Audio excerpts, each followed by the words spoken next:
उसके बाद government of Maharashtra ने फिर 4/10/2010 को एक GR लिखा है, उसमें रेगुलाइजेशन किस तरीके से किया जाता है। तो इस सिलसिले में औरंगाबाद के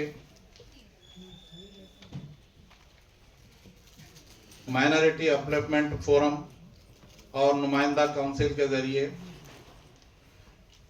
कुछ लोग और यहाँ कर इस काम को जानने वाले टेक्निकल नॉन टेक्निकल सभी लोगों ने मिलकर म्युनिसिपल कमिश्नर को जितने भी उन्होंने नोटिस जारी किए थे उन सब के जरिए सबका इंडिविजुअल एक्सप्लेनेशन दिया। पूरे फाइल इंडिविजुअल बनाकर कारपोरेशन में दिया गया और उसकी एक कॉपी वक्फ बोर्ड को भी दी गई है। लेकिन बड़े अफसोस के साथ कहना पड़ता है कि वक्फ बोर्ड से कुछ आगे हुआ नहीं। इस सिलसिले में शहर के कुछ 12 मस्जिदें जो मेन जगह पर थे, जिसका रोड के अंदर अफेक्टेड था, तो उसका भी प्लान बनाया गया आर्किटेक्ट को बैठकर 12 मस्जिदों में माइनर मॉडिफिकेशन कैसा किया जाएगा, उस मस्जिद से रास्तों को अलग कर मस्जिद को कैसा बचाया जाएगा, इसका एक डिटेल प्लान विद स्केल बनाकर म्युनिसिपल कमिश्नर को पेश किया गया। उनसे गुजारिश की गई है, पर्सनल उनको हियरिंग भी दिया गया, लेकिन बाद में उसके ऊपर कोई कार्रवाई नहीं हुई। इस सिलसिले में जनाब अमान साहब मरहूम, जिनकी कल दूसरी बरसी हुई, अल्लाह उनको जन्नत नसीब करे, उन्होंने इस सिलसिले में बहुत कुछ काम किया। जितने मसाजिद और वक्फ बोर्ड की प्रॉपर्टीज थी शहर के सिटी सर्वे शीट पर बिठाया। तकरीबन वो 120 सीट थे, जिसमें मस्जिद, दरगाह, ईदगाह, कब्रस्तान और आशुर खाना वगैरह इतने जितने भी जो वक्फ प्रॉपर्टीज थे वो 120 शीट पर उन्होंने बिठाया और उसका एक मुकम्मल डॉक्यूमेंट बनाया और बाइंडिंग करके उन्होंने कमिश्नर को भी बताया। ये सारी चीजें उसमें इंक्लूड की गई थी।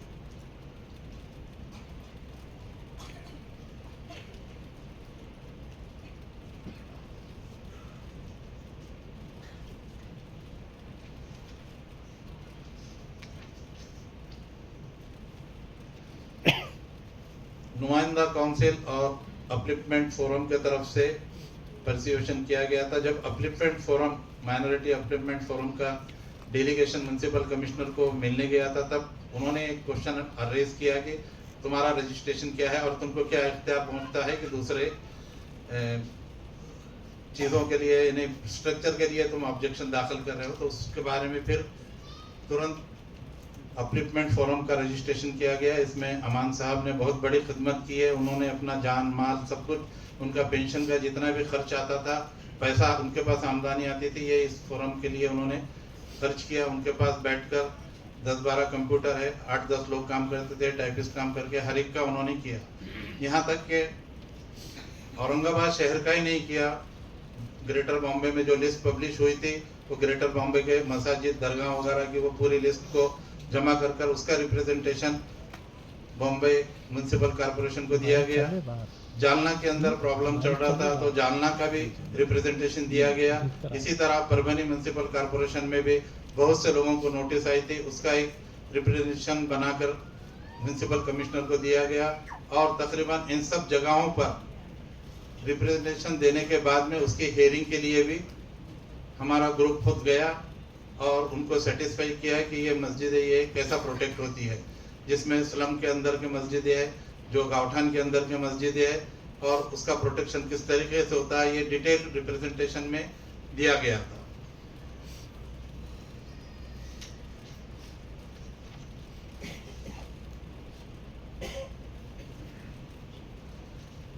सुप्रीम कोर्ट का जो डिसीजन था जिसमें कहा गया था कि meanwhile all the respondents are directed to immediate step for removal of the encroachment of religious structure on the public place without any discrimination and submit the report.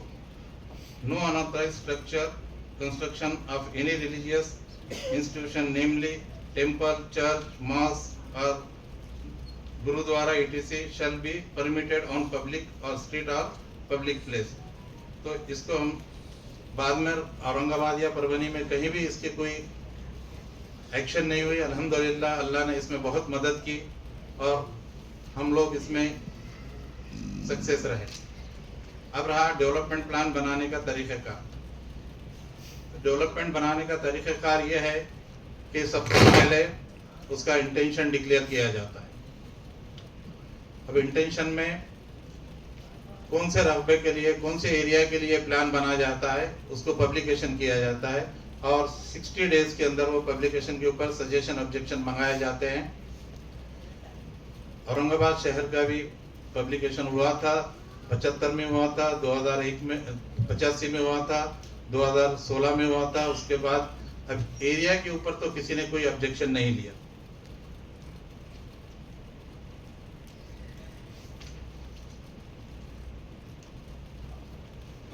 अब ये डेवलपमेंट प्लान बनाने के लिए लोकल अथॉरिटीज रहते हैं, जिसमें municipal council होती है,